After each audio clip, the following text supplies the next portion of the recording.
Hey, what's up, folks? Welcome back to On Texas Football, and welcome back to your Friday live stream. I'm Lifetime Longhorn Rod Babers. Pleased to be joined by fellow Lifetime Longhorn, the man, the myth, the legend himself, Bobby Burton, and also the estimable Jerry Hamilton. Little factoid y'all don't know, Jerry Hamilton discovered Rod B. We came full circle on OTF, baby. Yeah, first person to ever rank Rod B on any ranking or anything and list Rod B was a young, up-and-coming, fast riser, Jerry Hamilton in the industry. So, that was easier back then because we took still shot photos. Today, you're too fast for my camera to follow. That would be much more difficult nowadays. I appreciate that. That just makes me feel old is what it makes me feel. But thank you guys for joining us. You can always be a part of the show. Throw out your questions, comments. We'll try to address as many of them as we can. Super chats always jump to the front of the line. You can interrupt the show at any time. We got a lot to get into. The transfer portal, give it, then it take it away. And right now is at least it's giving more than it's taking for the Longhorns. Ron Roberson reportedly is returning for the Longhorns. There's also news that Blake Gideon officially, we talked about it here for a while, but officially the university now has officially acknowledged that he is coming back to the 40 acres. Also something we get into, and the last day of the transfer portal.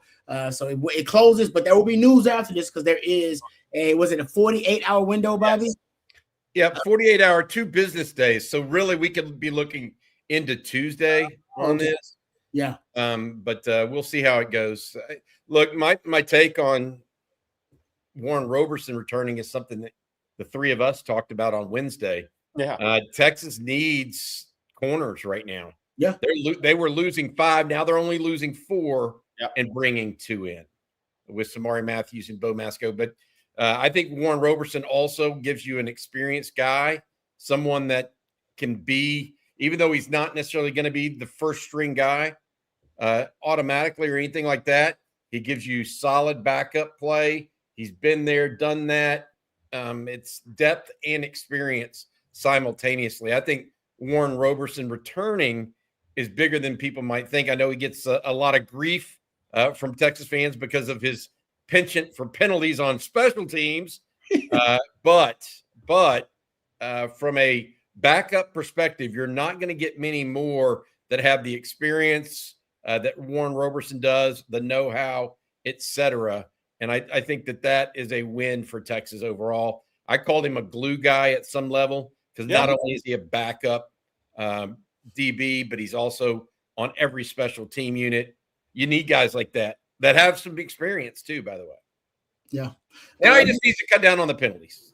He does, but he did have his best game up against Michigan. I mean, that was a damn good game by Warren Roberson. And, maybe in a different system, with, Muschamp and the Muschamp mentality, maybe he fits in a little bit better. Obviously, Muschamp likes him. Otherwise, I don't think he'd be encouraged to come back in this manner. So I like it also because it allows them in the portal, because we still talk about them looking potentially to add a little bit more depth, a talented depth in the secondary. I think now corner, and you still could look at somebody who could give you versatility, a nickel and a safety, like a nickel safety kind of guy. But I don't know if you need at corner. I think you got your depth and you got your front line guys. It feels like, unless there's a Kobe Black, and I know Jerry has hinted at this, a Kobe Black experiment on the horizon or something at some point, maybe looking at him at safety or something. All these guys should be cross-trained in my opinion. Yes. But so I think it also allows you in the portal, if you still want to add to the secondary, to kind of crystallize your focus. Now you know exactly what you want pretty much, because I think at corner you got your depth and your front line guys. Yeah. And look, I think the point on cross-train all these guys is we have to see who had any cleanups after the season, who may not be available for spring practice. Mm-hmm. We've heard some rumblings, but we'll see. We'll wait to see if Coach Sarkisian has a press conference at some point and addresses all these things. But I think it's very important to cross-train these guys. I think the other thing about Warren Roberson returning is I think he's going to be a pretty good fit with Will Muschamp and that voice this year. But it also alleviates some of the thought we had of, okay, Smoke Matthews, you're walking in second team. You ready to roll or not? I mean, it alleviates a little bit of that. as well early on, so you don't put that type of pressure on Smoke Matthews out of the gate. Yeah, I do feel like Smoke, and maybe he won't this season because Texas corners are young, and I actually have faith in Bo Masco, and I like Cade Phillips, as you guys know. But remember, Cade Phillips Malik Muhammad actually did this too as a young guy late in the season. They were able to come on and give you, some rotational reps or even starting reps in the season. I don't know if he'll be able to do that, but I like Smoke Matthews. I just want to put that on the record. Yeah, I do too. I think he's actually a really good player who could contribute early for Texas. He has some of that Manny Muhammad to him, doesn't he? The technician. Yes. Yeah. With physicality. Yep. I agree with that. So I always loved about Manny's games that Manny's he's like a family of DBs and cornerbacks, yes. Right? And he got like two cousins who also played power 4 level football, and they also play DB. I just figured that guy's depth of DB. He's going to play in the Senior Bowl, correct? Manny is in the Senior Bowl. That's big for him. Yeah, it is big for him. I actually can't wait to watch him. I think he actually can do himself some favors and increase his draft stock there. All right, before we get to questions and some other topics as well, let's thank our sponsor, our lead sponsor for today's live stream, our friends over at Garage Beer. It is not open yet because we still got a long live stream, but it will be open by the end of live stream. Bobby, can you tell the folks about our friends at Garage Beer? The garage is always open. Garage Beer, light and lime with 95 calories, 3 grams of carbs, and only 4% ABV. It is beer-flavored beer. That's the beer the way it should be. Cold, crisp, easy. Garage Beer with no gimmicks. There's Garage Beer light and lime with 95 calories, 3 carbs, and only 4% ABV. It's beer-flavored beer. Thank you to the folks over at Garage Beer for sponsoring every Friday afternoon live stream here at On Texas Football. Also to the fine folks at Faust Distributing for their support as well. The garage is always open, and a beer can is getting ready to be open in about an hour from it. So, I'm gonna relax a little bit after the last 2 weeks. But can Texas coaches relax? No chance. But because the portal closes at 11:59, guys, tonight. There are still some deals that Texas is trying to get done to make sure kids don't go in the portal. We'll see if those get done. Not going to name names, but we've discussed just about all of them. So maybe some people can do some deduction, logic deduction. I want to add this, though, while we were going on air right before we did, Duke quarterback Darian Mensah has officially entered the transfer portal. Had a 2-year agreement with Duke for $4 million. Apparently, Miami is trying to break that contract, buy him out of his Duke agreement, and perhaps go between $5 to $7.5 million a year. I mean, or Darian Mensah. Here's where this current system pisses me off. Imagine being a coach of a program that this happens to on the 11th hour. Mm-hmm. You are done. Yeah, you're done. You're done. You can't replace. You don't have time.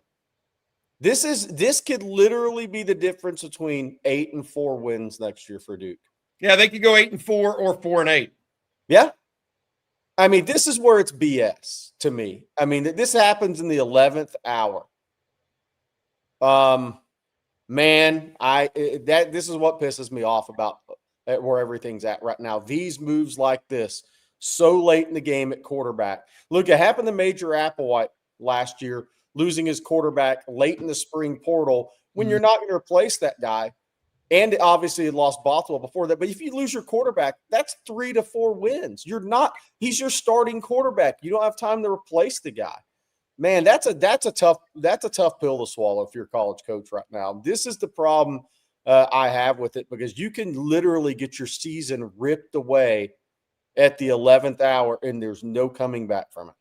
Period. Time out. Here's the other piece. He's under contract. Yeah. So how does this all work? I guess there's a contractual buyout. That's what Miami must think. Yeah. It's a crazy day and time right now. Miami also, by the way, expected to get a visit this weekend from Jordan Seaton, the big offensive tackle from Colorado that Texas was thought to have some interest in and actually has had some interest in before getting Melvin Siani, the offensive tackle from Wake Forest.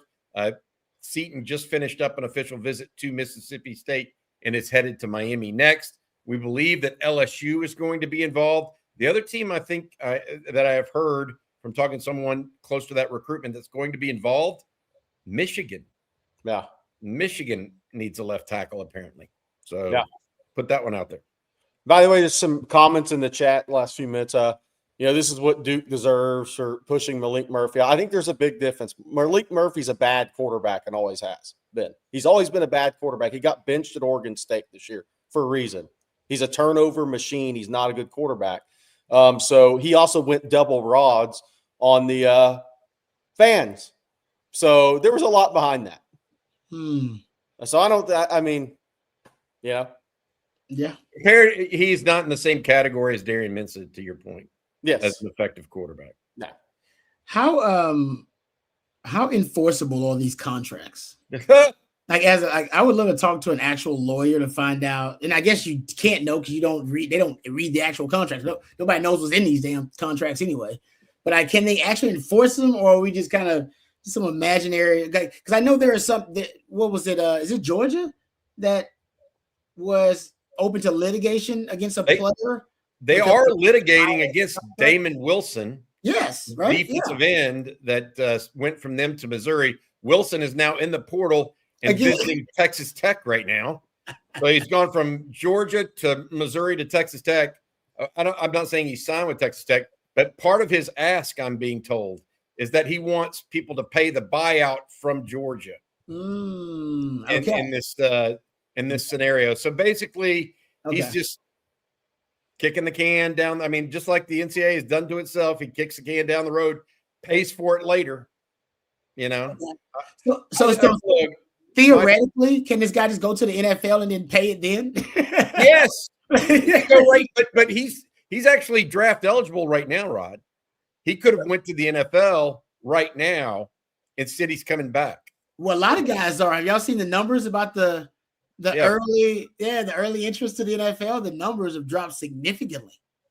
NIL is working for college. You're keeping the stars in college. A lot of those guys.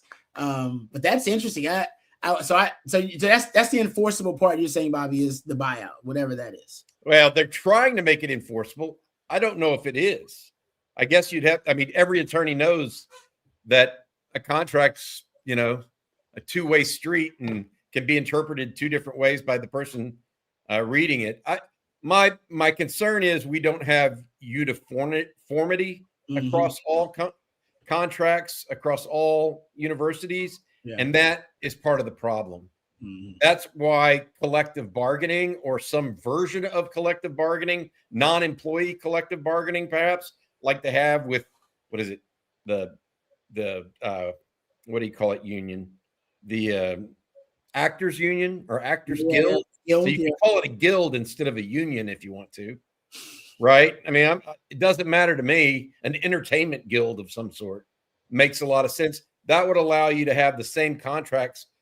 That would mean if Duke can't enforce it, then Miami can't enforce it, then Texas can't enforce it, etc. Right? And everybody's playing by the same rules from a contractual standpoint. Right now, I mean, look, this is even happening within conference. Yes. Duke is in the ACC. Miami is in the ACC. Yeah. And there is no doubt that Mensa is being lured into the portal by his agent, most likely, right? So I'm not sitting here saying that other teams like Texas don't talk to agents as well, because Texas most certainly does. Yeah. Every team does. That's the new game. Yeah. But that agent had to have shared the contract with somebody else. The lollipop guild.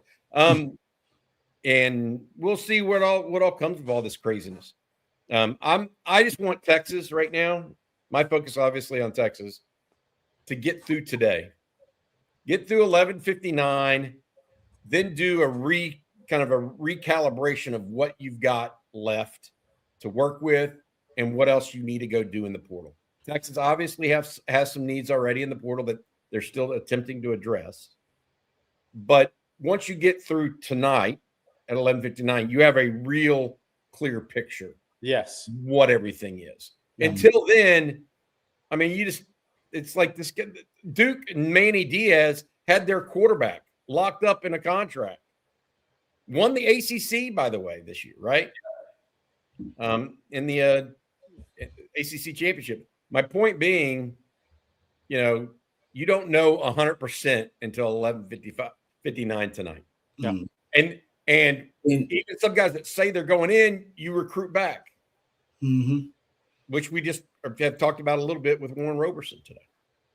And that's only happened on defense, right? That this guy is going to support and coming back. Muschamp gets the. I think that's the thing is Muschamp gets to have a chance to have some conversations with these guys if they're a fit for him. Yeah, that's definitely what it is. So Muschamp is the Muschamp, and like I said, the head coach of the defense. Sark said it in the press conference. He's the head coach of the defense. Yeah.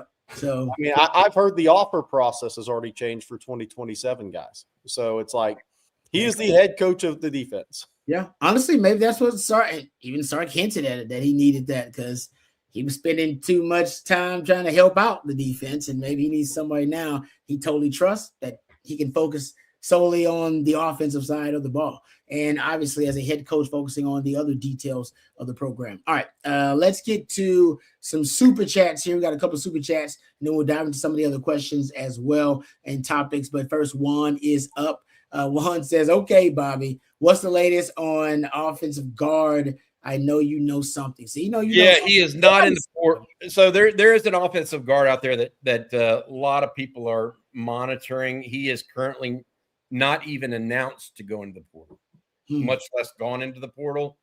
So this, again, his agent put it out there to people that he would be available. So it's not, his agent's testing other teams, et cetera. So he is not in there currently. Could he be by tonight? Maybe. Could he be in there by next Tuesday? Maybe. But as of right now, I don't know that Texas is going to get an opportunity. Okay.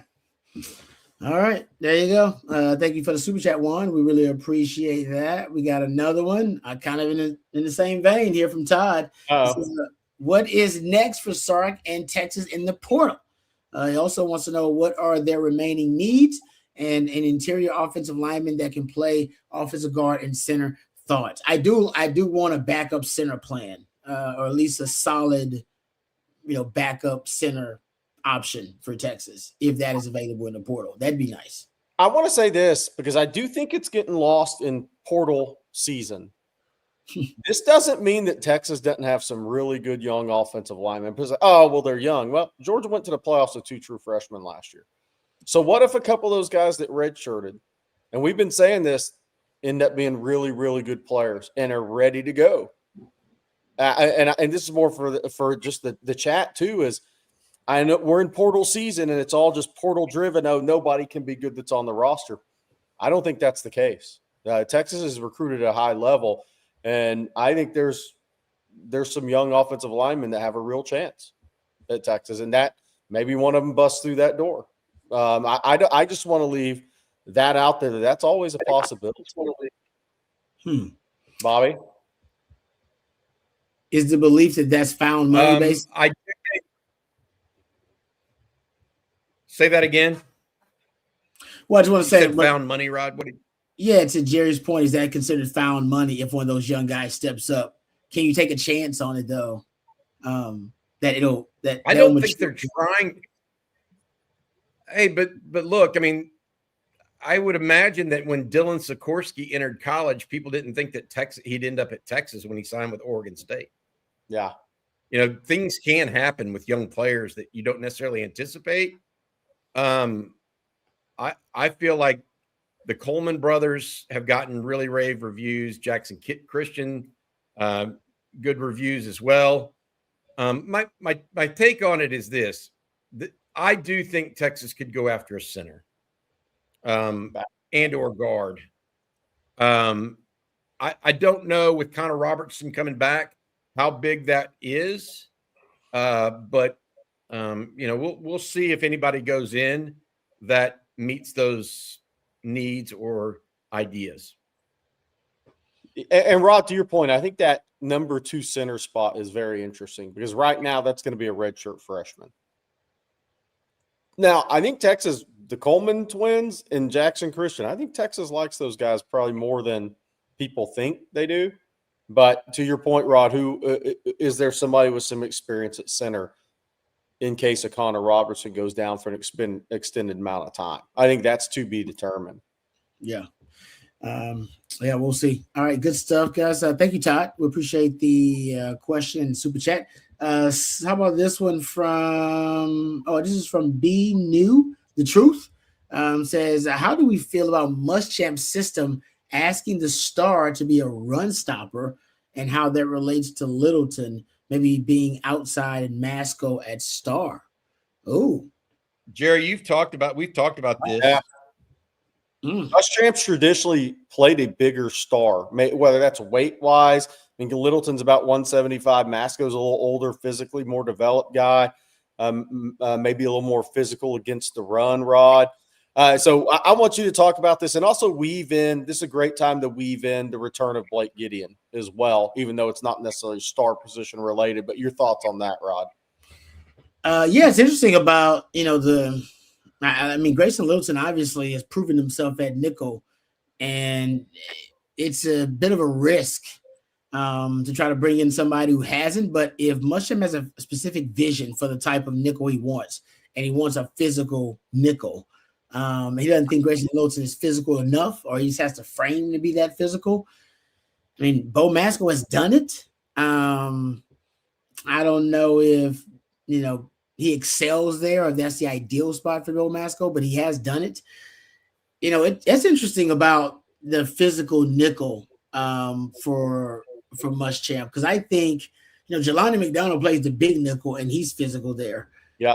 But I think it should be matchup based. Honestly, I feel like I don't know if you have a nickel. I don't know if you have a player on this team right now. Maybe it's Masco. Maybe they should try Masco out there. That's kind of the point of the super chat.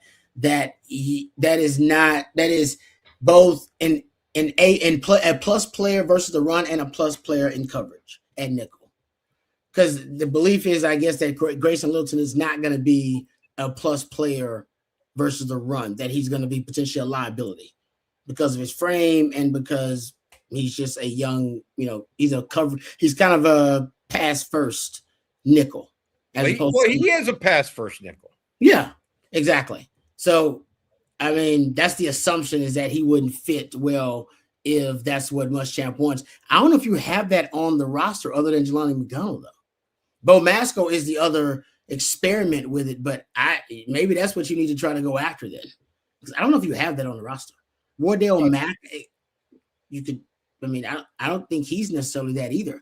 I think he's a good player, but you guys are talking about a nickel that has like elite run stopping ability first. Like it could basically be a linebacker in the box if you need him to be a linebacker.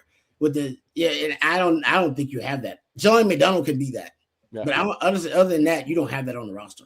You don't. I'll tell you who they need to commit himself to football is Jonah Williams. Yeah, for sure. Now Jonah could be something freaky like that, or get that's not bad. Or I don't know where Zealous Hicks is and his development of that kind of stuff. Like, I don't know if he's a guy.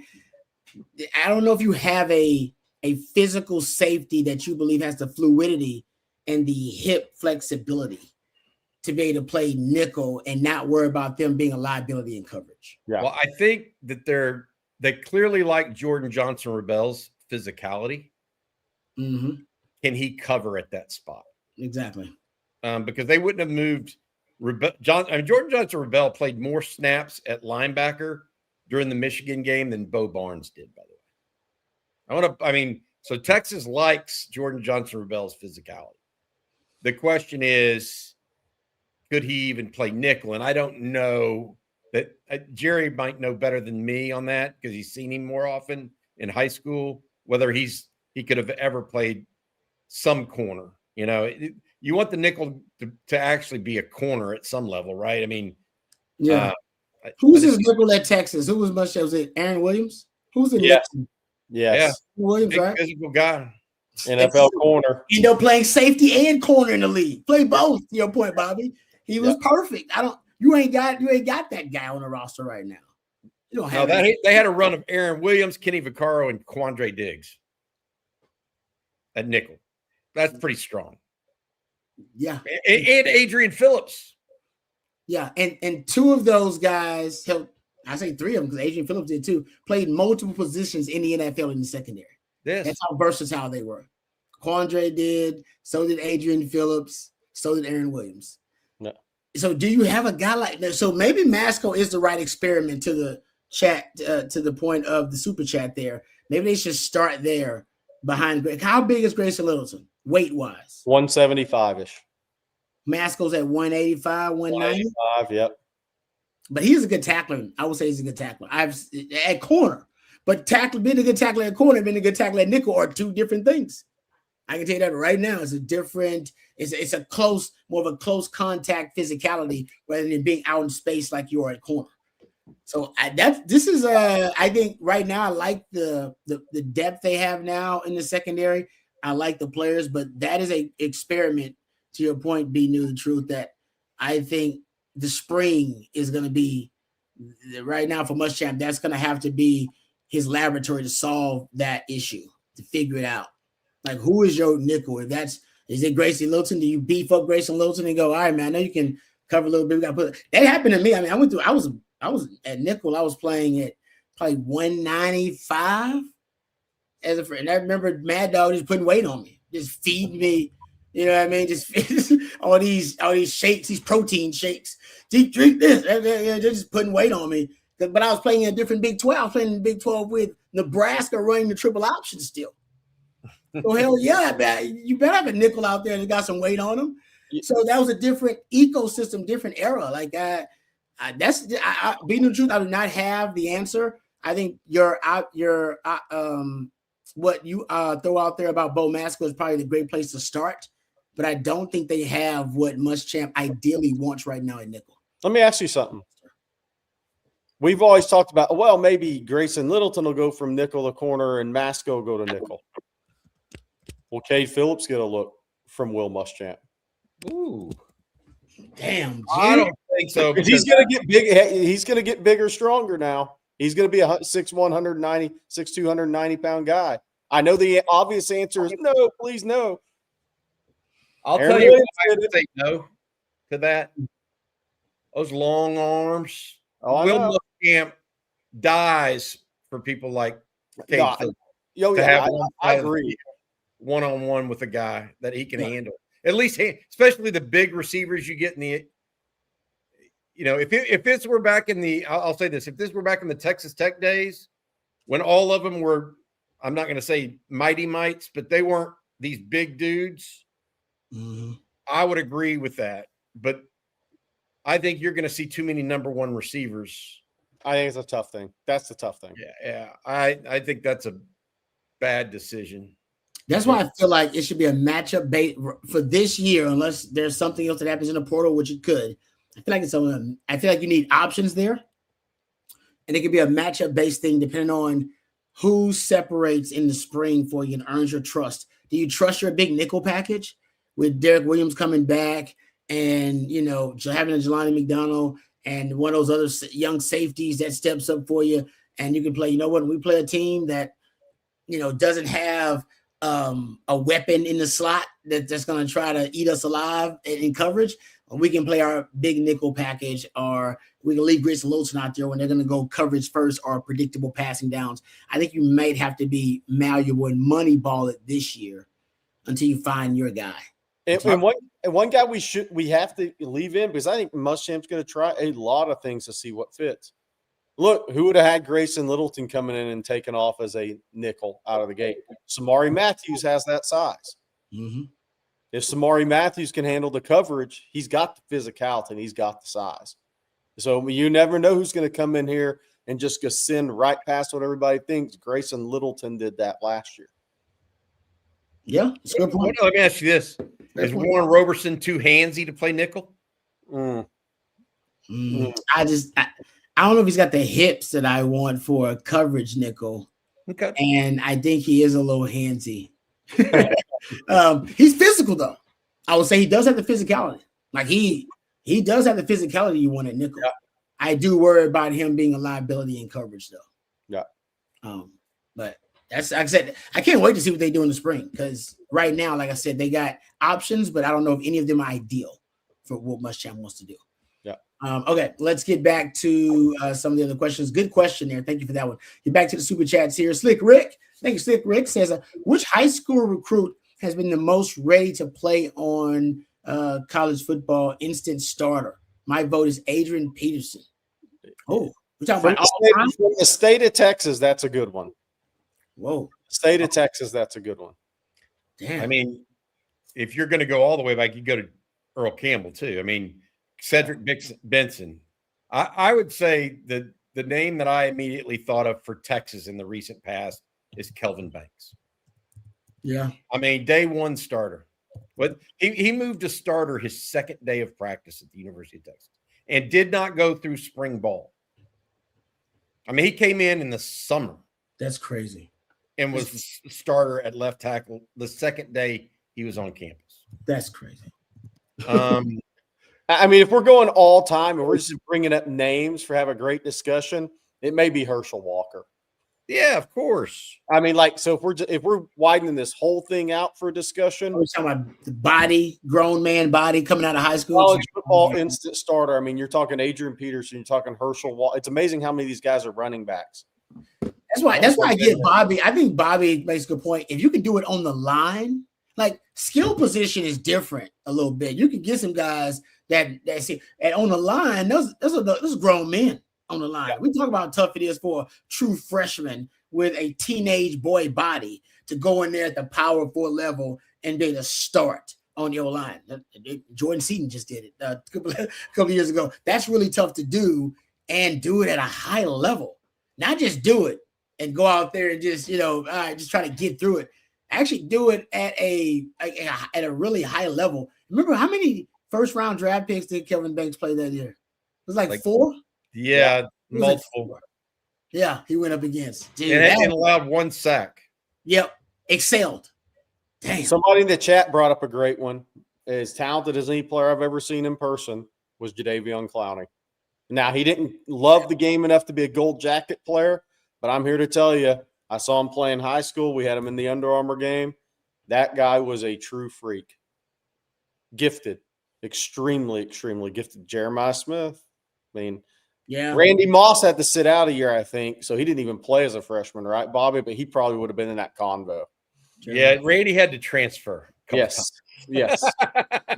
Randy signed with Notre Dame, had a little issue, didn't get in academically, signed with Florida State, then had a little issue with the left-handed cigarettes and ended up at Marshall. Yeah. Oh, man. Yeah. There have been a number of guys that are just tremendous athletes. I think that to Rod's point that the true freshman linemen kind of stick out to me. Mm-hmm. Tommy Harris was a guy back in the day at OU that just played immediately. It's interesting what we think about whenever we go through that. As it relates to the secondary that we were talking about in that nickel position, Rod, mm-hmm. And the safety position. Look, I know Blake Gideon's first day on the job was today, officially. Oh, yeah. They had to have had some discussions about personnel prior to that. Because Blake has only been gone for a year. He knows Jelani McDonald. He knows Xavier Filsaime. He knows he recruited Cade Phillips. Yeah. I mean, so it's not like Muschamp may not have seen a lot of practices to know what he really had, mm-hmm. but it's not like he doesn't have a consult there that he can go to in Blake Gideon. Yeah. I love that, Bobby. He's like especially the safeties. Yep, he's like the bridge, right? Because he's had time with Muschamp, so he knows Muschamp and Muschamp's system and his expectations, and also is a guy that's had time, with that secondary. So there's familiarity with both, and maybe to help the guys and also help Muschamp as well, kind of bridge anything that can be lost in translation or miscommunication. He's the guy that can kind of help both of those elements connect. And so I do love that he has so much intimate knowledge of both the players and the roster and the system. And I'm actually doing some research about the coverages that he played and his kind of coverage matrix and tendencies when he was the defensive coordinator there the 1 year at Georgia Tech, and what kind of influence that could have with him here at Muschamp. We know Muschamp's going to call the defense, call the coverage, and call the front. But Muschamp trusts Blake Gideon. He says the trust of Blake Gideon. So I wonder if Blake Gideon will have an influence on that. And then we'll kind of look at also kind of Muschamp's tendencies too, and how the two may end up meshing this season. So, all right, let's see some super chats. Get back to it. How about this one? Thank you, Slick Rick. We appreciate that. That was a good question. GC Longhorn says, "Hey guys, will you compare current O-line to 2025 and 2024? In the last 2 years, we were unable to hold up against elite defenses, OSU and Georgia, and not sure we're as good or better than 24-25. Thank you, GC Longhorn, for the super chat. Thank you, I GC. think they'll be better in 26 than they were in 25. Personal opinion. I mean, look, 3 guys that started are going to be a year older. Brandon Baker, Connor Robertson, and Trevor Gooseby, and a year more experienced. So I actually think, like last year, they only returned 2 starters. Now they're returning 3, and one of those guys, Trevor Gooseby's, expected to be a first rounder. Okay, so they should be better. Now, granted, I think they need to add one more guy in the portal to kind of shore up potential issues. But so you GC Longhorn, you can't know all of the answer here because all the pieces aren't there yet. I go back to this, and I've said it 100 times, and I'll say it until I'm blue in the face. You can talk about the 24 Texas offense and the 25 Texas offense having issues in the run game. And I agree with you. And you can point to the offensive line for some of that. But not having a guy that runs inside zone in 24 and 25, and you can blame the coaches for not having a running back that can run inside zone in 24 and 25. Although 24, I thought Cedric Baxter was supposed to be that, and he rips his knee before the season. In 25, they thought, he's on his way back, and he just never made it fully back. But the only 2 years where Texas has had a bad run game were 24 and 25 when they didn't have a power run game because they didn't have a power runner. I mean, look, they ran duo better with Hayden Connor and Jake Majors, neither of whom are real. I mean, they're both pro players, so I'm not trying to take anything away, but they're not people movers. Mm-hmm. They're more shielders. And so we could talk about that. I'm more concerned about all of what happened with the offensive line. It wasn't just one position. Yeah. All right. Thank you, GC Longhorn. Appreciate that. Next up, Jason. Thank you for the super chat. Jason says, do you think it is a mistake / miscalculation that they haven't added an interior piece? Left guard was the biggest hole last year, and we go into this year with the same question. They do have Sikorsky. He is a interior offensive lineman by trade, but I think a lot of Longhorn fans are, they can relate to what Jason's talking about here. That the Longhorns have focused on, tackle when they've already seen that was part of the offensive line they had coming back. Was the tackles, and they've seemed to be at least focused some of their efforts or a lot of their efforts on the tackle position instead of the offensive line. By doing that, though, they get to kick Brandon Baker inside potentially. That's true. Yes. So that by focusing on that, you not only get a backup tackle and a swing tackle that can play, you get a guard that starts. in my opinion. So, and may be a better fit for him currently as a position too. I feel like they're gonna go after another guy here. So I'm a little different than Jason. I'm not super worried about the guard spot and or center, however they play that out. I think they'll find a piece. And Sikorsky may be one of those.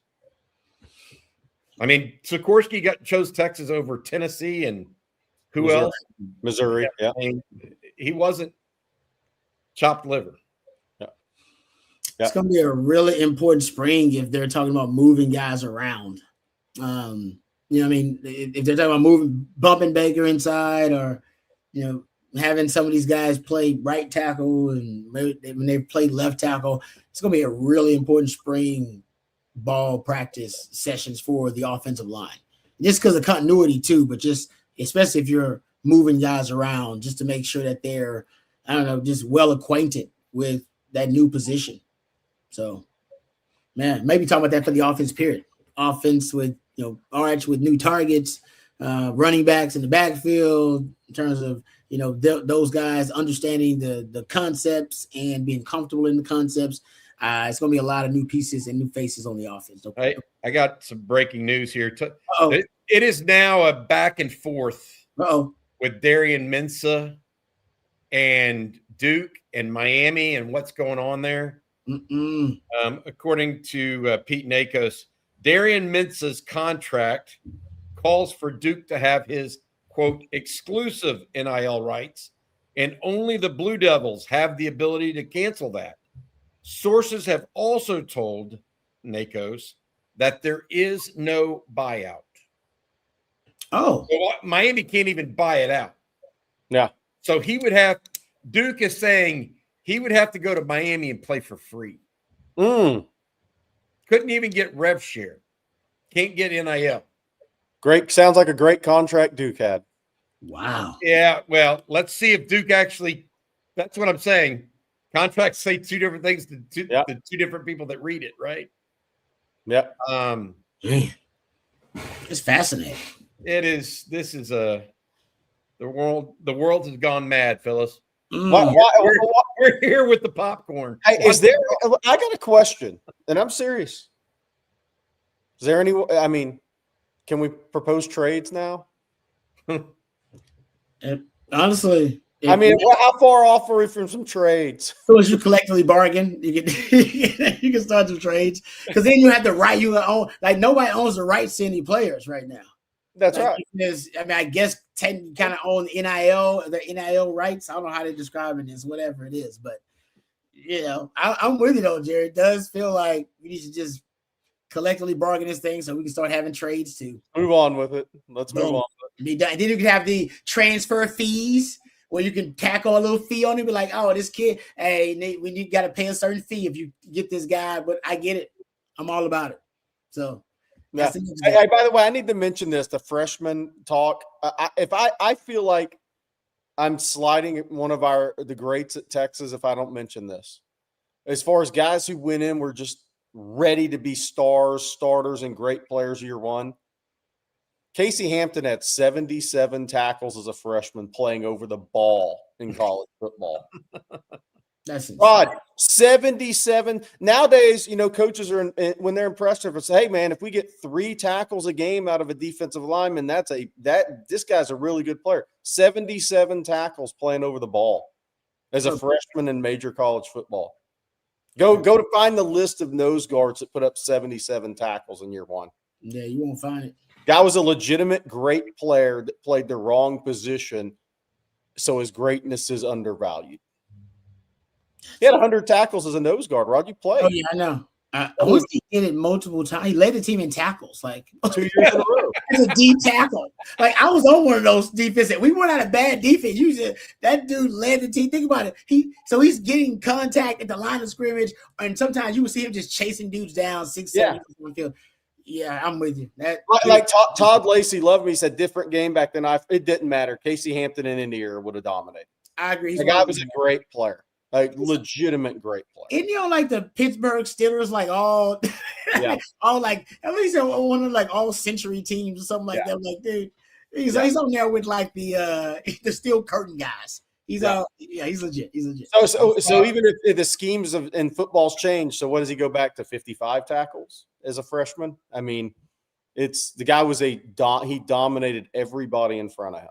And he could stop the run and rush the pass. So he can do both. Like he even had to leave the field.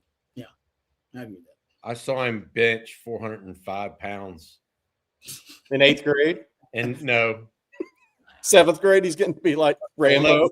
Going from 11th to 12th grade. Nick Voris was the head coach at Ball High, and I went to go by and watch him practice. And they had him in that shed that Ball High had as a weight room, basically. Oh yeah. Yeah. Shit. I mean, you know exactly what I'm talking about. One of those garage sheds. No, I remember it. Yeah. And oh my. Yeah. I mean, he was freaky at a young age. I apologize. He's on the all-time team. I think I said all century. All-time team. Like all-time. He's on the because they've been around more than a century. Yeah, all-time team. He's legit.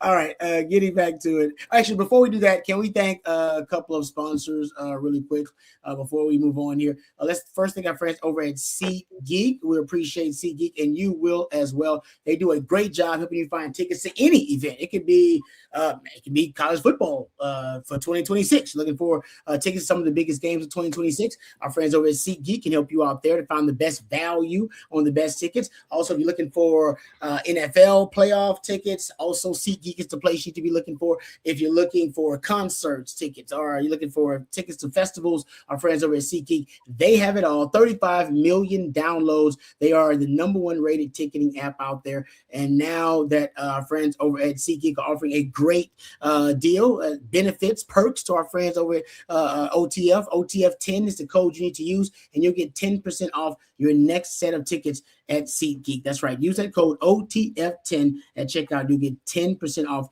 your next set of tickets over at SeatGeek. Also, don't forget, you got the World Cup coming up. A lot of you are excited about the World Cup. Our friends at SeatGeek got great deals on World Cup tickets as well. They rate all of their tickets easy on the scale of 1 to 10. So you're getting a good deal. You know that it's a good deal. They basically give you green lights. You know it's a good deal. They give you red lights, probably a bad deal for you. Every ticket is backed by their buyer guarantee as well. So you can check out our friends over at SeatGeek. And remember to use that code OTF10 as well. And you'll get 10% off your next set of tickets over at SeatGeek. Also, let's tell you about our friends over at Von Lane.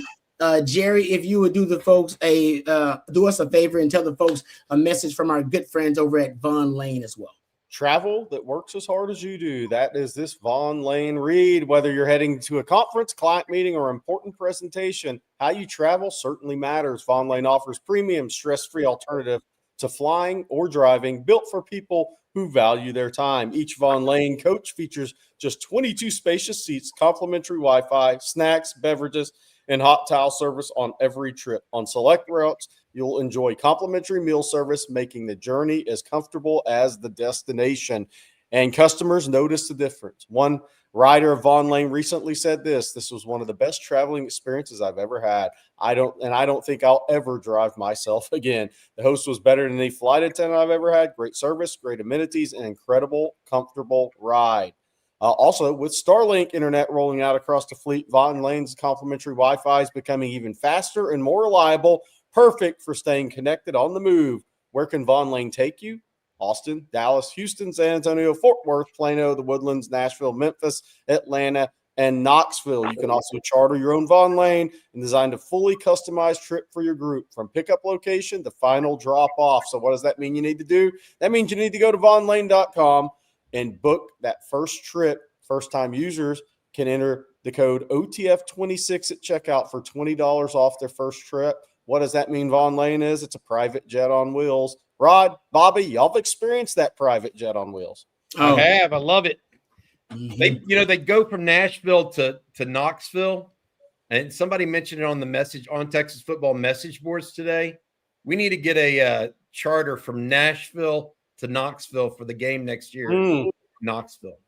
Yeah. The guys over at Von Lane about that. think that'd be a lot of fun. Oh, no doubt. You can party in Nashville and just head on over to Knoxville. It's a great idea. I love that. Thank you to our friends over at Von Lane. We appreciate them and their support.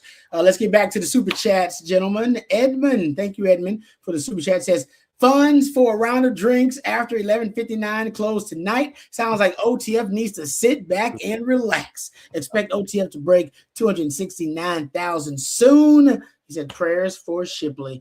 Thank you for that. Very kind of you, Edmund. And Hookem. Yeah, no doubt. And I think Mac Brown put out a post about Jordan Shipley maybe about earlier today, a few hours ago, saying that everything looks like it's in the right direction, that everything's been positive. Haven't been any setbacks. This is a good thing. I know a lot of you saying, hey, I haven't heard any news. In this situation, honestly, I feel like not hearing news is kind of a good thing because I think they were worried about setbacks, infections, stuff like that. We have not heard anything of that. And I've texted back with Coach, have not heard anything about any setbacks or anything going bad. So I think everything's headed in the right direction. And obviously the family's going through a lot. So Coach is taking some time to be with the family. He'll be back with us soon enough. But right now, thank you guys for the prayers and the well wishes. It means a lot to the family. Yeah. It's working. Right. He had said, hey, by the way, Rod, I know you talked to him, hey, don't worry about coming on tomorrow or last night. He had told me he wanted to come on Thursday night to kind of get back at it. I know. They got some really good news on Thursday. Jordan and his recovery did. So to your point, nothing needs to change, man. Take your time and get well. Help your son as much as you can. He's kind of got a different job now. You know what he's doing? And I talked to him a little bit this week. Taking care. He's taking care of the grandkids.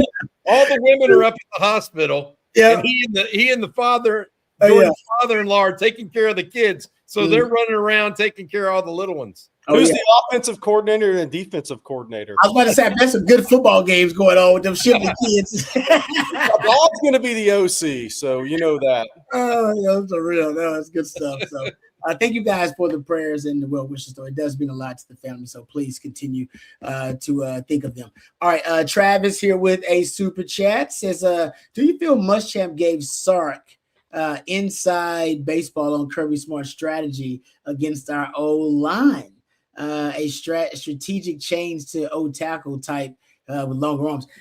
That's, you know what? I never thought about that. So you're saying that basically, since I do feel like one of the perks, added value, if you will, of getting Muschamp. Remember, Sark wanted Muschamp from the start anyway. But just one of the perks is now that one of the big hurdles for Sark right now is kind of overcoming Kirby Smart. A lot of college football programs have not figured out Kirby Smart. But for Sark, you know, if he's trying to get to the mountaintop in the SEC, it goes through Georgia. You got to beat Kirby Smart to do it. And you do have an insider now. Like, you got an insider on you, that guy that not only knows Kirby Smart well, but knows that system. Sometimes you gotta beat the hand. Sometimes you gotta beat the man. Well, for Georgia, you gotta beat both. You gotta beat that system, and you gotta beat Kirby Smart, the man himself. And now you have somebody that thinks like Kirby Smart. So now you can come up with that game plan versus Georgia, give it to Muschamp and say, will it work? And Muschamp will go, hell no, it won't work. Go back to the drawing board. And I think that will help you because you got a guy you can trust who's you consider the head coach of the defense. Now, did he influence your strategy now with your O-line evaluations? That's kind of what I think Travis is asking. Has he influenced? Do you guys think that is a theory that maybe Muschamp is coming in and be like, dude, you need to recruit more athletic offensive linemen, potentially move some tackles, some guys who got athletic traits for tackle, bump them inside to guard. Like, is that something that we believe could be a possibility? Could be. Don't you think? Yeah, I like this. I like the theory. Yeah. I mean, the problem is, Georgia is going to have guys that are going to be able to successful rushing the passer no matter who the offensive line is. That's right. I mean, when you have Jalen Walker and Michael Williams on the same defensive line and Damon Wilson, who everybody's trying to pay $3 million to right now, he's a backup. They're probably going to get to the quarterback at times. Yeah. I mean, and so I don't know if there is a fix or a a panacea that you can apply to an entire offensive line when you're playing dudes. I mean, look at it. When people were playing Brian Orakpo, OU, I think, had 2 first-round tackles, and he still had 2 sacks. Yeah. You know what I mean? It's like, at what level sometime? In Georgia, now maybe not this year as much from a pass rush perspective, but their interior guys were really, really good. Yeah. Mm-hmm. I don't know. It's a good idea. I just think you need to get better up front, period, to compete better on it. That's been my biggest issue.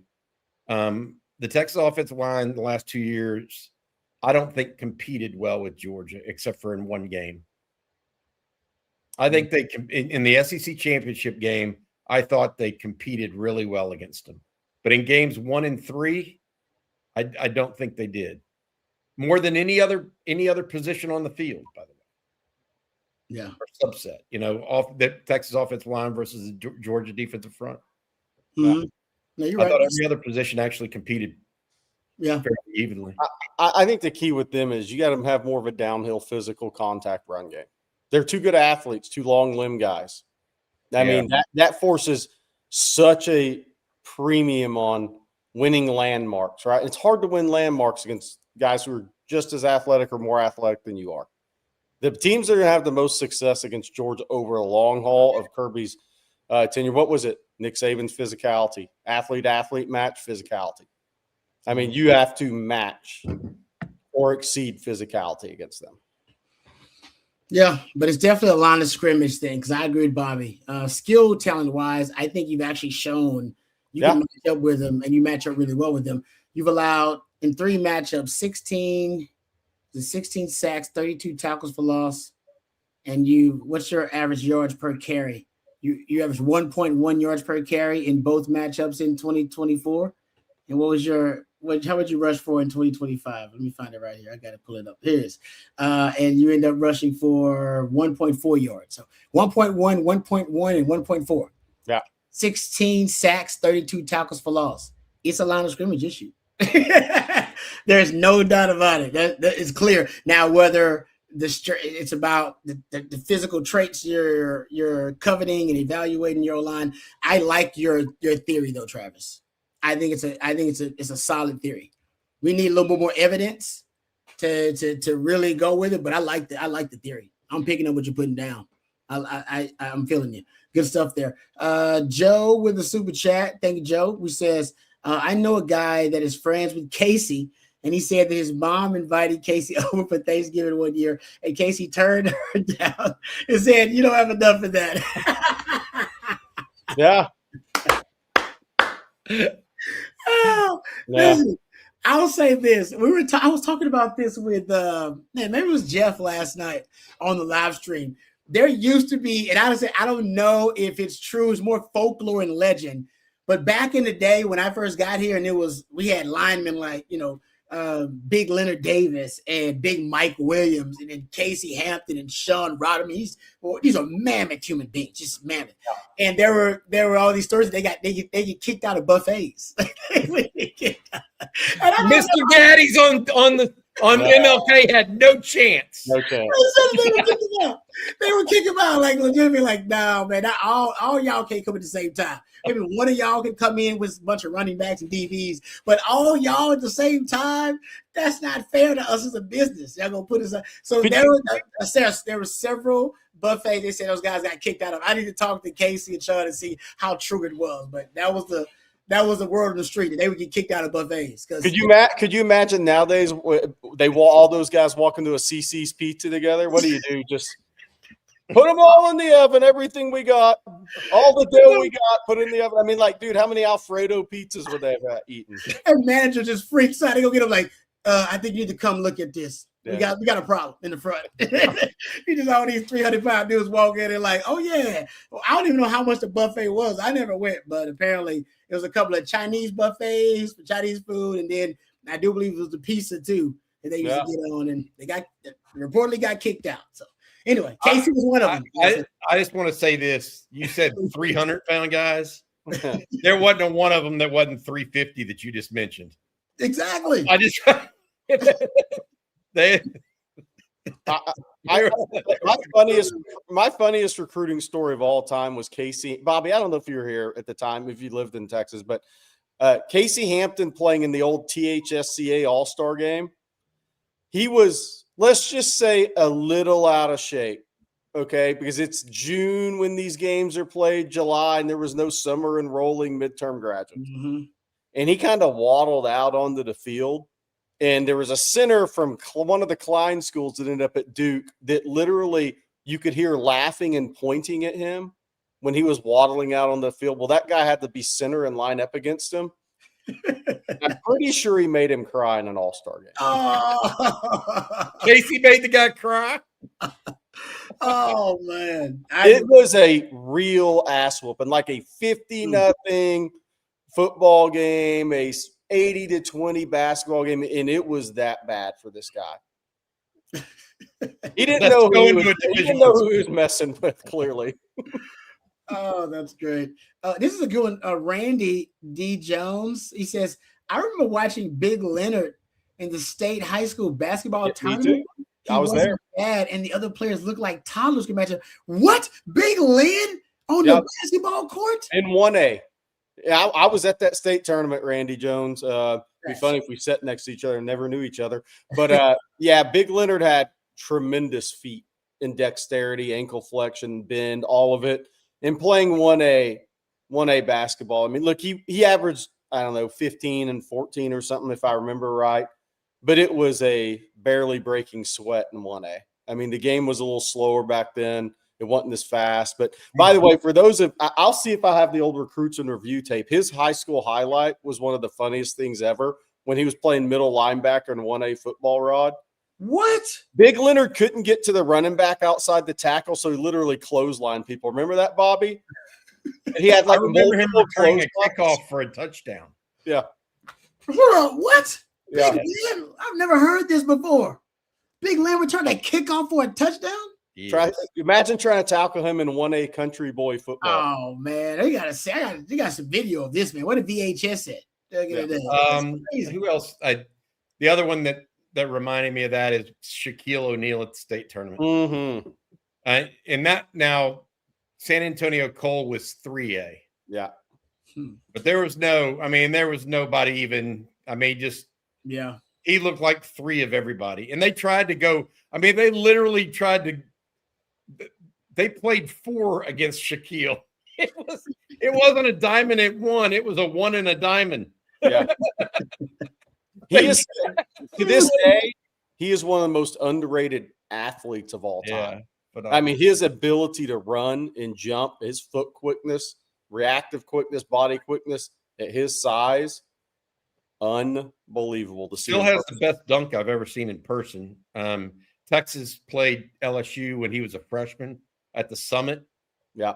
And Chris Jackson, I think it was the guy. I think he put up 50 that night against Texas, 50 or 60. He was unbelievable. But he threw an alley-oop from like half court. And Shaquille was a true freshman at the time. He literally reached beside himself. He was outside the free throw lines.